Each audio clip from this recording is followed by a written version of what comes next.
Good morning, YouTube. Well, today is the day. Somebody's got to do it.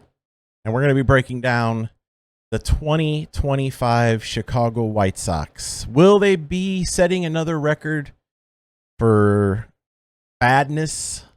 Or will they turn it around with a youth movement and possibly some more trades to bring in more young players to help rebuild this once storied and fun franchise? Let's get into it. All right, now before we get going into this, I just want to say that this is, in fact, my wife's favorite team. She loves the Chicago White Sox.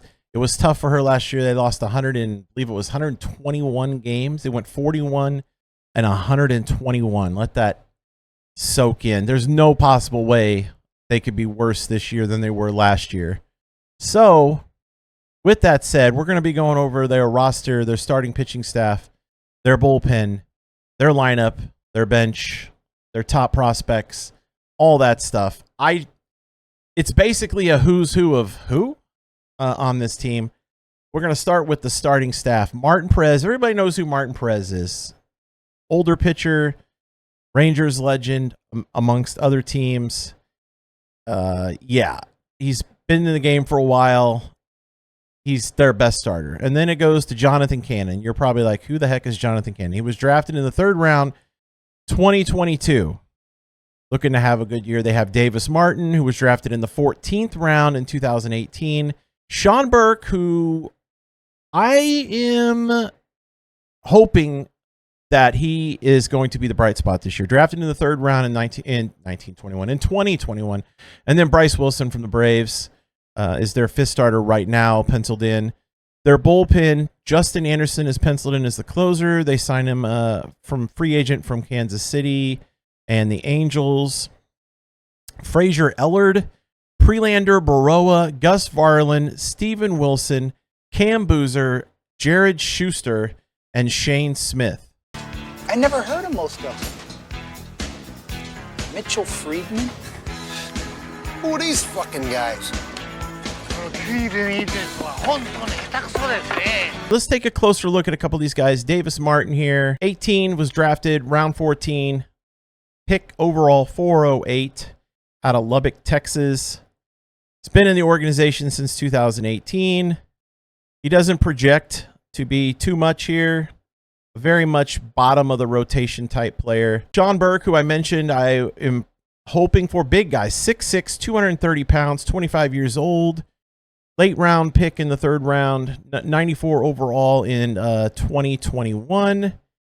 He's throws a fastball, slider, changeup, curveball, and zips this year. They have him somewhere around between 3 and 4.5 ERA. I think he can be better than that. I think he's got a good arm, and he is one of the pitchers that I'll be paying the most attention to this year for the White Sox. If we get into their lineup, right field, Mike Tauchman.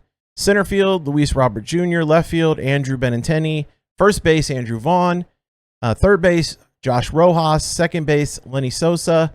DH, Miguel Vargas. Shortstop, Brooks Baldwin. And catcher, Corey Lee. Corey Lee came over from the Astros. He was one of the top prospects. We know who Luis Robert is. We know who Benintendi is. Andrew Vaughn has been really good for them. The projections here do not look great. Luis Robert leading the pack at 3.3 WAR this year. Nobody else is even close. The bench, they have Matt Dace, Nick Maton, Oscar Colas, and Austin Slater. So not a lot of depth there either. If I was the White Sox, what I'd be doing is shopping Luis Robert. They already traded Crochet. They might as well see what they can get out of Robert and build the farm system up even more. A farm system that has some life in it, but not a whole lot. Let's go take a look at it. All right, if we take a look at their prospects here, their number one prospect, Noah Schultz, left-handed pitcher. He's a AA. He'll probably start a AAA this year. He is got a fastball that tops out at 97, nasty sliders, his primary out pitch, and his control is very good. He's 6'9", so he's another Garrett Crochet type pitcher coming along. They are really counting on him, and I wouldn't be surprised if we see him in Chicago at some point this year. Another lefty they have, 21-year-old Hagen Smith at high A, probably starts at AA, may even make it to AAA this year. Kyle Teal is another one of their prospect catchers. He could push Corey Lee this year. He started AAA. The Garrett Crochet bombshell trade landed multiple top 100 prospects, beginning with this guy right here. I would not be surprised if he has a chance out of spring to be their starting catcher. I hope he is, because I really want to watch him play. He's got a great bat. Another one, Brandon Montgomery, 21, college player. He had a bad leg injury last year, so we didn't get to do much. And the Red Sox got to draft him, and then they flipped him in the Garrett Crochet trade. As you can see, the theme here, a lot of these are coming from that trade. Colson Montgomery, another guy we could probably see in Chicago this year. They might as well let these kids play. Colson's a stud. Drew Thorpe, a stud, 24. He'll definitely be in the bigs this year. He pitched 44 innings last year. I could see him getting a starting rotation spot. Another catcher they have at AAA, Edgar Caro. You know, they already have, like I said, Teal, so I'm not sure if we'll get to see him. Another pitcher, Iriarte, Brian Ramos. Got a little bit of time in MLB last year, but he'll probably start at AAA. And then Chase Meadroth, third base, shortstop, had a really good year last year. So a lot of these kids should be brought up to play. There's no reason we should be watching some of these people play for the White Sox this year. And I'm looking at Miguel Vargas. I'm looking at, Brooks Baldwin, 12th round pick in 22. Luis Roberts should be traded. Mike Tauchman, no way. They signed him from the Cubs. He projects at a 1.6 WAR. Okay. Corey Lee projects at 0.2. What are we doing? If Corey Lee doesn't have a good spring, there's no chance he's the catcher. There's so much more they could do here and just let these kids play, in my opinion. That's what they should do. All right. Much like my camera, the prospects for the White Sox this year aren't that great.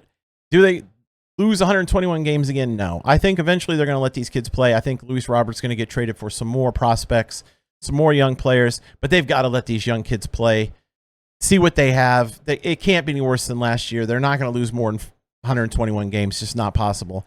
They just need to let the kids get in there, play some baseball, give the fans something exciting, something to be excited about. After last season especially, it's terrible. And I want to watch, if I'm watching the White Sox, I would much rather watch Colson Montgomery and those type kids play the game than Josh Rojas and, Miguel Vargas and Corey Lee, who is still technically a young kid, but he doesn't have the chops of the kid they got from the Red Sox. So I'm hoping that's what they do.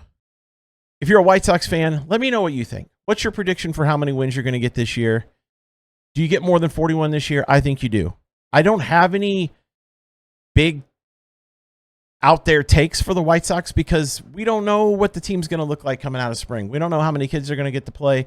We don't know what their roster is going to look like. So I can't really make any hot takes. I'll just say they'll win more than 41 games. That's a pretty hot take considering how bad this current roster is. But if you enjoyed this video, please leave a thumbs up. Make sure you're hitting the subscribe button. It's free, and tell your friends, family, come check out my podcast. Make sure to subscribe, leave comments, leave likes, share it all around the internet. I appreciate that very, very much. Let's grow this YouTube channel this year because I love doing this. I'm passionate about the game. And until next time, you can catch me right here. Same buck time, same buck channel.